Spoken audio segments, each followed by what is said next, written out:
അതെ അമ്മേ, അവർ നമ്മുടേതാണ്. ലോകം മുഴുവൻ തൊഴിലാളി വകയാണ്.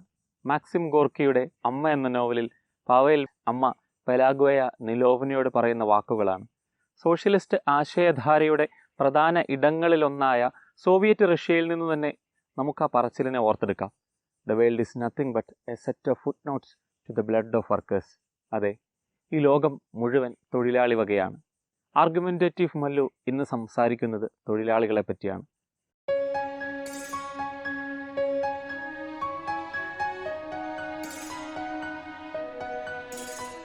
ഭൂവുടമയായ തൻ്റെ അച്ഛനെപ്പറ്റി നോവലിലെ കഥാപാത്രമായ സാഷ പറയുന്നത് വൺ ഹു റോബ്സ് ദ പെസൻസ്, കർഷകരെ കൊള്ളയടിക്കുന്നയാൾ എന്നാണ്.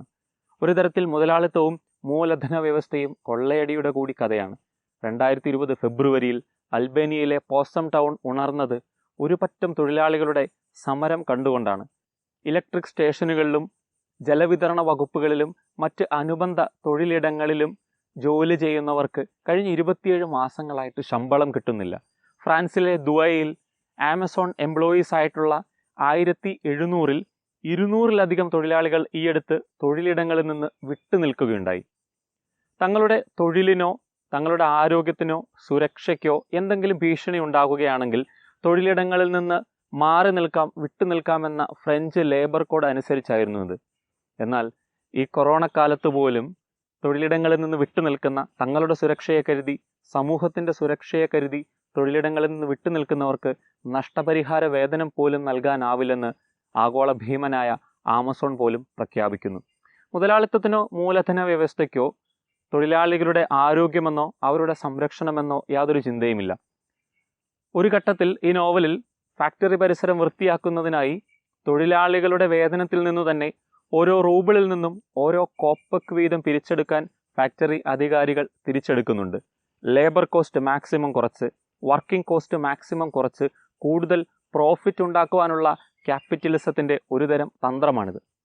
ഫ്രീ മാർക്കറ്റ് വ്യവസ്ഥയുടെ ചിറകിലേറി ലോകം സഞ്ചരിച്ചു തുടങ്ങുമ്പോൾ ക്യാപിറ്റലിസ്റ്റ് ഓണർഷിപ്പിൻ്റെ മാന്ത്രികതയിൽ പൊതുജനക്ഷേമ പ്രവർത്തനങ്ങളും ഉടമസ്ഥ നിയന്ത്രിത ക്ഷേമ പ്രവർത്തനങ്ങളും പൊതുധാരയിൽ നിന്ന് പതിയെ പതിയെ അപ്രത്യക്ഷമാകുന്ന ഒരു കാഴ്ചയാണ് നാം കാണുന്നത്. തൊഴിലാളിയുടെ ഉൽപാദനക്ഷമതയുടെ മൂല്യമെന്ന അടിസ്ഥാന വേതന തത്വത്തിൽ നിന്ന് മുതലാളിമാരുടെ കുത്തക ഉടമസ്ഥതയുടെ മത്സരം എന്നതിലേക്ക് തൊഴിലാളിയുടെ വേതനമെന്ന ആശയം എത്തിച്ചേർന്നിരിക്കുന്ന ഒരു കാലഘട്ടം കൂടിയാണിത്. ഉദാഹരണത്തിന്, തുല്യ യോഗ്യതയുള്ള 2 വ്യക്തികൾ ഒരേ സമയം 2 സ്വകാര്യ സ്ഥാപനങ്ങളിൽ ജോലി ചെയ്യുകയാണെങ്കിൽ അവരുടെ വേതനത്തിന് വ്യത്യാസമുണ്ടാകും. എന്നാൽ ഒരു സർക്കാർ നിയന്ത്രിത പൊതു സംവിധാനത്തിൽ ഇത് അപ്രത്യക്ഷമാകും. കാർൽ മാർക്സ് അവതരിപ്പിക്കുന്ന ഏലിയനേഷൻ ഓഫ് ദി പ്രോളിറ്റേറിയറ്റ് സിദ്ധാന്തത്തിൻ്റെ മറുപുറമാണിത്. അദ്ദേഹം അവതരിപ്പിക്കുന്ന ഏലിയനേഷൻ സിദ്ധാന്തത്തിന് 4 പ്രധാനപ്പെട്ട ഘട്ടങ്ങളുണ്ട്. ഒന്ന്, തൊഴിലാളിയുടെ ഉൽപാദനത്തിൻ്റെ പരിശ്രമ ഫലമായിട്ട് ഉണ്ടാകുന്ന ഉൽപ്പന്നത്തിൽ നിന്ന് തൊഴിലാളിക്ക് നേരിടേണ്ടി വരുന്ന അന്യവൽക്കരണം. രണ്ടാമതായിട്ട്, തൊഴിലാളിയുടെ ഉൽപാദന നിർവഹണ മേഖലയിൽ, അതായത് തൊഴിൽ നിർവഹണ പ്രക്രിയയിൽ തൊഴിലാളിക്ക് അനുഭവപ്പെടുന്ന ഏലിയനേഷൻ. മൂന്നാമതായിട്ട്, മാനവികതയിൽ നിന്ന് തൊഴിലാളിക്ക് നേരിടേണ്ടി വരുന്ന അന്യവൽക്കരണം. 4, മനുഷ്യനിൽ നിന്നും അവൻ്റെ സമൂഹത്തിൽ നിന്നും നേരിടേണ്ടി വരുന്ന ഏലിയനേഷൻ. തൻ്റെ ജീവിത പരിസരവുമായിട്ട് യാതൊരു ബന്ധവുമില്ലാത്ത ഉൽപ്പന്നങ്ങളുടെ ഉൽപ്പാദനത്തിലാണ് തൊഴിലാളി പലപ്പോഴും ഏർപ്പെടേണ്ടി വരുന്നത്. അതുവഴി ആ വ്യക്തി എന്നത് ക്യാപിറ്റലിസ്റ്റ് ഓണർഷിപ്പിൻ്റെ ഒരു ചൂഷക വ്യക്തിയായിട്ട് മാറുന്നു എന്നതാണ് ഈ ഏലിയനേഷൻ സിദ്ധാന്തത്തിൽ നിന്ന് നമുക്ക് മനസ്സിലാക്കാൻ സാധിക്കുന്നത്. തൻ്റെ ഉൽപ്പാദനക്ഷമതയുടെ മൂല്യമെന്ന തൻ്റെ സ്വത്വത്തിൽ നിന്ന് പോലും തൊഴിലാളി അന്യനാക്കപ്പെടുന്നുണ്ട്. ഗൂഗിൾ പുതിയ എംപ്ലോയി ഗൈഡ് ലൈൻ കൊണ്ടുവരുന്നു. തൊഴിലിടങ്ങളിൽ വെച്ച് രാഷ്ട്രീയം സംസാരിക്കാൻ പാടില്ല എന്ന്.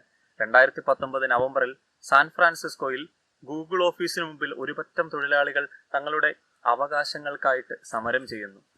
തൊഴിലിടങ്ങളിൽ വെച്ച് തങ്ങളുടെ തൊഴിലുമായിട്ട് ബന്ധപ്പെട്ടതല്ലാത്ത മറ്റു കാര്യങ്ങൾ സംസാരിച്ചുവെന്ന് ആരോപിച്ചുകൊണ്ടും യൂണിയൻ പ്രവർത്തനങ്ങൾക്ക് മറ്റുള്ള സഹപ്രവർത്തകരെ പ്രേരിപ്പിച്ചുവെന്ന് ആരോപിച്ചും കൊണ്ട് തങ്ങളുടെ 2 കൂട്ടു തൊഴിലാളികളെ ഗൂഗിൾ പുറത്താക്കിയത് ആ സസ്പെൻഷൻ പിൻവലിക്കണമെന്ന് ആവശ്യപ്പെട്ടുകൊണ്ടായിരുന്നു അവരുടെ സമരം.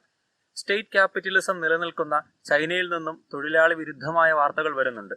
2020 മാർച്ച് 10 സ്നാക്സ് ഫുഡ് തൊഴിലാളികൾ കഴിഞ്ഞ 3 മാസമായി തങ്ങൾക്ക് ശമ്പളം കിട്ടാത്തതിനെതിരെ പ്രതിഷേധവുമായിട്ട് ബെയ്ജിങ്ങിലേക്ക് കടന്നു വരുന്നു. തൊട്ട് തലേ ദിവസം 2020 മാർച്ച് 9 ഷാൻഡോങ്ങിൽ സിബോ ആശുപത്രിയിലേക്ക് അവരുടെ മെഡിക്കൽ സ്റ്റാഫിന്റെ പ്രതിഷേധമെത്തുന്നു. മാസങ്ങളായിട്ട് അവർക്കും ശമ്പളമില്ല. 2018 അമേരിക്കയിലാകെ 4,85,000 തൊഴിലാളികളാണ് പ്രക്ഷോഭങ്ങൾക്കിറങ്ങിയത്. തുച്ഛമെന്ന് പോലും പറയാനാകാത്ത വേതന നിരക്കിനെതിരെയും അന്യായമായ പിരിച്ചുവിടലിനെതിരെയുമായിരുന്നു അവരുടെ പ്രതിഷേധം. ആ വർഷം തന്നെയാണ് അമേരിക്കയുടെ പൊതുവിദ്യാഭ്യാസ രംഗത്ത് വലിയ മാറ്റങ്ങൾക്കുള്ള ചിന്തയുടെ കാറ്റടിപ്പിച്ച പ്രധാനപ്പെട്ട 3 പ്രതിഷേധങ്ങൾ നടന്നത്. Arizona teachers strike, Oklahoma teachers strike, west Virginia teachers strike.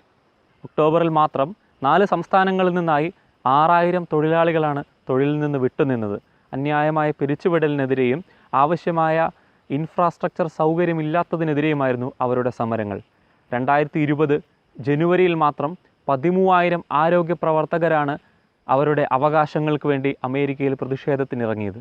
Economic policy ഇൻസ്റ്റിറ്റ്യൂട്ടിൻ്റെ ഭാഗമായി ഡേവിഡ് കൂപ്പറും തെരേസ ക്രോയിഗറും ചേർന്ന് നടത്തിയ പഠനത്തിൽ അമേരിക്കയിലെ ഏറ്റവും പോപ്പുലേറ്റഡ് ആയിട്ടുള്ള 10 സംസ്ഥാനങ്ങളിൽ 2.43 മില്യൺ തൊഴിലാളികൾക്ക് പ്രതിവർഷം $8 ബില്യൺ നഷ്ടപ്പെടുന്നത്.